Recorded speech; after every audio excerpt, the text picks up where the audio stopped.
Good morning বন্ধুরা, welcome back to my channel Kohli world blog চ্যানেলে তোমাদের সকলকে অনেক অনেক স্বাগত এবং প্রাণ থেকে মন থেকে আন্তরিক ভালোবাসা জানিয়ে ব্লগটা শুরু করছি। আশা করছি আজকেও ব্লগটা তোমাদের ভালো লাগবে। তো এদিকে দেখো, আমি ঘুম থেকে উঠেছি, আজকে অনেক তাড়াতাড়ি উঠেছি, মানে 6টাতেই ঘুম থেকে উঠে গেছি। কি বলতো, মেয়ের আজকে না অ্যানুয়াল এক্সামের খাতা দেখানো আছে, তো সেই জন্যই যেতে হবে স্কুলে। আর আমাদের টাইমটা দিয়েছে 9:30, কিন্তু তার মধ্যেও সংসারের সব কাজ যেহেতু একা হাতে করতে হবে, তাই জন্য দেখো আমি ঘুম থেকে উঠে এই যে বিছানাটা ঝটপট ঝেড়ে পরিষ্কার করে নিয়েছি, আর মেয়েকেও তাড়াতাড়ি ডেকে নিয়েছি। তারপরে এদিকে রান্নাঘরে চলে আসলাম। তো রান্নাঘরে এদিকে দেখো গ্যাসটা সন্ধেবেলায় তো মুছে রাখি, তো এখন ভাবলাম যে সকালবেলা রান্না বা চা করব, তো তার জন্য আগে ভাবলাম যে গ্যাসটা মুছে পরিষ্কার করে নিই। কি বলতো, রাতের বেলাতে তো পোকামাকড় ঘুরে বেড়ায়, তো তাও মনটা শান্তির জন্য আমি পরিষ্কার করে নিই। তো এটা পরিষ্কার করতে হয়, এটাই নিয়ম, কিন্তু যতই তুমি রাতে পরিষ্কার করো সকালবেলাতে পরিষ্কার করতে হয়। তো এদিকে পরিষ্কার করে ঘর ঝাড় দিয়ে বের করে নিলাম, তারপরে উঠোনটাও এখন ঝাড় দিয়ে দিচ্ছি। তো কি বলতো, এখন জামা কাপড় সব এইখানেই কলপারে, মানে আমার ওইখানে সব রাখাই আছে, তো এগুলো সব কাজ গুছাবো, চান করব, পুজো করব, তারপরে স্কুলে যাব। তো কত মানে কাজ বলো তো এই শীতকালের বেলাতে, জানো তো এই এক্ষুনি টাইম দেখতে দেখতে কি করে যে টাইম শেষ হয়ে যায়, তো বোঝাই যায় না। তো এইদিকে দেখো, আর এই যে উঠোনটা ঝাড় দেওয়ার পর আমি এখানটা একটু জল দিয়ে পরিষ্কার করে নিয়েছি। কি বলতো, আমাদের উঠোনে না একটা বড় আম গাছ আছে, তো আম গাছের উপরে না যে পাখিগুলো রাতের বেলা মানে বসে ওখানে বাসা আছে ওদের, আর ও পাখিগুলো না নোংরা করে দেয় উঠোনটাতে। তো সেই জন্যই ভাবলাম যে না, একটুখানি জল দিয়ে পরিষ্কার করে নিই। তো ওই জন্য জল দিয়ে ওখানটা পরিষ্কার করে নিলাম। আর কলপাড়টাতে ওই যে আমি ঠাকুরের বাসনগুলো ধুয়েছি, তো সেগুলোতে সেই বালি তেঁতুল এইসব দিয়ে আমি তো পরিষ্কার করি, তো ওগুলো একটুখানি পড়ে গেছিল, তো ওই জন্য ওখানটাতেও একটু ঝাড় দিয়ে পরিষ্কার করে নিলাম কলপাড়টা। তারপরে চান টান করে পুজো করে এবারে চলে আসলাম। টিফিন বলতে সেরকম কিছু বানাইনি, ব্রেড ছিল, তো ব্রেডটাকে বাটার দিয়ে ভেজে দিয়েছি, মেয়েকে আগে দিয়েছি, ও খাওয়া হয়ে গেছে। তো আমি ভাবলাম যে না, এখন তো 9টাই বেজে গেছে, আমি বললাম আমি একটু খেয়ে নিই, আবার যদি আসতে দেরি হয়।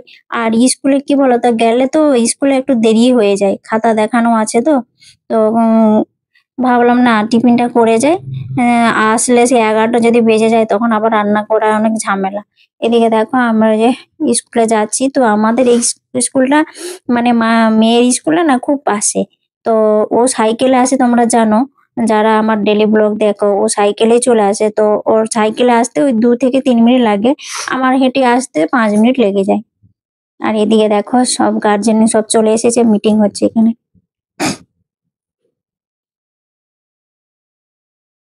আর আমি এইখানটাতে খানি একটু ভিডিও শুট করছিলাম, তো আমার মেয়ের ক্লাস ফ্রেন্ড একটা বান্ধবী, সে আমার পাশে চলে এসেছিল, তাকেও দেখা গিয়েছিল। তো যাই হোক, এইদিকে দেখো স্কুলটা, এইটা হচ্ছে হাই স্কুল। তো আমি স্কুলের ভেতরে ভিডিও কিছু করলাম না, কেন বলো তো, স্কুলে এইসব ভিডিও করা মানে দাদা ভাইরা বকতে পারে, তো তার জন্য আমি শুধু বাইরেই করলাম। এদিকে দেখো, আর এখন তো 11টা বেজে গেছে, এখন খাতা দেখানো হয়ে গেছে, এখন আমরা বাড়ি যাব। তো এদিকে দেখো মেয়ে বসে আছে, সরি মেয়ে দাঁড়িয়ে আছে ওখানটাতে, আর এতটাই রোদ লাগছে না, তো তাকাতে পারছিলাম না। এদিকে দেখো স্কুল থেকে আমি চলে আসলাম। তো এই যে এসে এখন রান্না করছি। তো বেশি কিছু রান্না করব না, আমি আলু আর ডিম সেদ্ধ করে রেখে গিয়েছিলাম, যে এসে ডিমের ঝোল রান্না করব আর ভাত করব, আর আগের দিন ওই পালং শাকের একটা সবজি আছে, ব্যাস এই দিয়েই হয়ে যাবে আজকে খাওয়া দাওয়া। গরিবের সংসারে স্বামীর সামান্য ইনকাম দিয়ে সারা মাসটা চালাতে হয়। তো আমি কিভাবে সারা মাসটা চালাই, তো সেটাই তোমাদের সাথে শেয়ার করছি। আর এইদিকে দেখো বন্ধুরা, আমাদের বাড়িতে না একটা ইঁদুর বাচ্চা অনেকদিন ধরে ঢুকেছে, যেখানে সেখানে পারছে, কাপড় জামা কাগজ সব টুকরো টুকরো কেটে ফেলেছে। আর আজকে কি করেছি জানো তো, তো আমি ওইখানে রান্নাঘরে একটা প্যাকেট খোলা ছিল, সেই প্যাকেটের মধ্যে না ইঁদুর বাচ্চাটা ঢুকে গিয়েছিল। তো আমি বুঝতে পারিনি, ইঁদুর যে রান্নাঘরে গিয়েছি, ইঁদুরটা খুব আওয়াজ করছিল খড়খড় করে, তো সেই জন্য ওটাকে বার করে নিয়ে এসে বাইরে মেরে দিলাম। তো এতক্ষণ মানে শান্তি পেলাম, না হলে যা ইঁদুরটা আমাদের অত্যাচার করেছিল না। যাই হোক, তো এইদিকে দেখো গাছের এই পাতাগুলো আমি কেটে নিচ্ছি। আর কি বলতো, তোমাদের সাথে যে আমি বলছিলাম স্বামীর সামান্য ইনকাম, আমার স্বামীও একজন চাকুরিজীবী, কিন্তু বলতো তার মধ্যেও কিন্তু আমাদের সংসারের আমরা যেহেতু বাইরে থাকি, আমাদের মানে এ টু জেড সবকিছুটাই কেনা খাওয়া, মানে জল থেকে সবকিছুটাই কিনতে হয়। ভাড়া মানে বাড়িতে থাকে সেটাও কিন্তু ভাড়া দিতে হয়। এমন মানে এই চাকরিজীবী মানুষকে ভাবো না যে অনেক কিছু তাদের আয় হয়, অনেক কিছু যেরকম আয় হয় সেরকম ব্যয় হয়ে যায়। তাও তার মধ্যে আমাদেরকে মেনটেন করে সংসার চালাতে হয়। আর আমার মেয়ে যেহেতু একটা কি বলবো, প্রাইভেট স্কুলে পড়ে, তো তাই তো। দেখো বন্ধুরা, আমাদের বাগান মানে এখন আমরা গাছ লাগিয়েছি শীতকালের। তো দেখো গাঁদা ফুল আর ওই চন্দ্রমল্লিকা ছোট ছোট, আর এইদিকে দেখো একটা রক্তগেঁদা। এটা রক্তগেঁদা গাছের মতো, কিন্তু ফুলটা না কেমন হয়েছে, কালারটা অরেঞ্জ হয়ে গেছে। আর এইটা দেখো, এইটা হচ্ছে হলুদ হবে, বাসন্তী কালারের যে কুঁড়ি হয়েছে। আর এখন এইটা হচ্ছে রক্ত, একবারে লাল রক্ত যে গাঁদাটা হয় না সেটা। কিন্তু এই ফুলগুলো না দেখতে খুব সুন্দর লাগবে, আর গাছগুলো তো ছোট ছোট, তো ছোট ছোট গাছে ফুল হচ্ছে তাই ভালো লাগছে দেখতে। আর এইটা হচ্ছে আমাদের গাছে দেখো গোলাপ ফুল। তো গোলাপ ফুলটা না আজকে সকালে দেখেছিলাম ছোট্ট ছিল, এখন দেখছি না অনেকটা বড় হয়ে গেছে, আর এতটা মিষ্টি কালার না, দেখে মনে খুব ভালো লাগে। আর গাছটার এত মানে ফুলের ভারিতে গাছের ডালাটা নিচের দিকে নেমে যাচ্ছে। গাছটা কিন্তু আমার বড় নেই, তো যাই হোক ফুলটা কিন্তু বড় বড় হয় এই গাছটাতে। তো একটা করে হয়, একটা দুটো করে হয়। আর এই ফুলটা এত সুন্দর লাগছে না, ভাবছি যে কালকে তুলে ঠাকুরকে দিয়ে দেবো। তো আমার বাগানে এগুলো সব লাগানো আছে। আর এইদিকে এখন সন্ধে হয়ে গেছে, সন্ধ্যের পরে ওই যে একটুখানি বসে রেস্ট করছিলাম। তো এতটাই শরীরটা খারাপ ছিল না, সেই জন্য আর সেরকম কিছু আর করাও হয়নি। আজকে আর রান্নাও করবো না, হাজবেন্ডকে বললাম যে আছে, বললাম যে কিছু নিয়ে চলে আসো খাবার। আর মেয়ে যেহেতু রেজাল্ট পরীক্ষায় পাস করেছে, সেই জন্য আমি ভাবলাম ওর পাস করেছে তার উপলক্ষে তুমি খাবার নিয়ে আসো, আমি আর কষ্ট করে রান্না করতে পারছি না।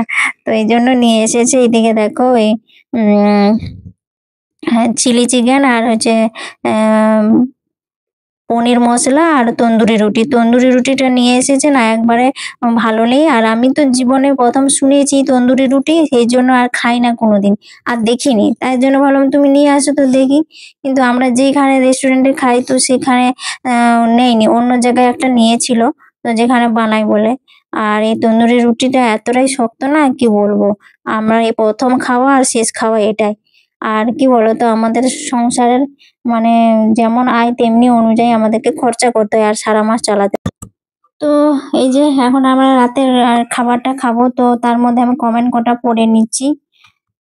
তো প্রাণজিৎ বসাক আমাকে কমেন্ট করেছিল যে খুব সুন্দর হয়েছে ব্লগটা। তো ও আমার পাশের কোয়ার্টারে থাকতো, তো তাই থ্যাংক ইউ সো মাচ, এইভাবে পাশে থাকো। সোমা গাঙ্গুলি দিদি ভাই আমাকে কমেন্ট করেছে ভালো হয়েছে ভিডিওটা, সেই জন্য দিদি ভাই থ্যাংক ইউ সো মাচ, প্রাণ থেকে আন্তরিক ভালোবাসা জানাচ্ছি। এইভাবে পাশে থাকো, সাপোর্ট করো। রকি মন্ডল, ও অনেক ভিডিওতেই কমেন্ট করে, বারে বারে ও মানে আমাকে প্রত্যেক ভিডিওতে কমেন্ট করে, খুব ভালো ছেলে। ওরা আমার সব লাইভ থেকে আসতো। তারপরে রকি মন্ডল আর মিঠুন রয়, সবাই কিন্তু আমাকে লাইভ থেকে এসে কমেন্ট করতো, খুব সুন্দর। তো এইভাবে পাশে থাকার জন্য থ্যাংক ইউ সো মাচ। ভিডিওটা এখানে শেষ করছি, ভালো লাগলে লাইক শেয়ার কমেন্ট এবং সাবস্ক্রাইব করে দিও। ততক্ষণ সবাই টাটা বাই।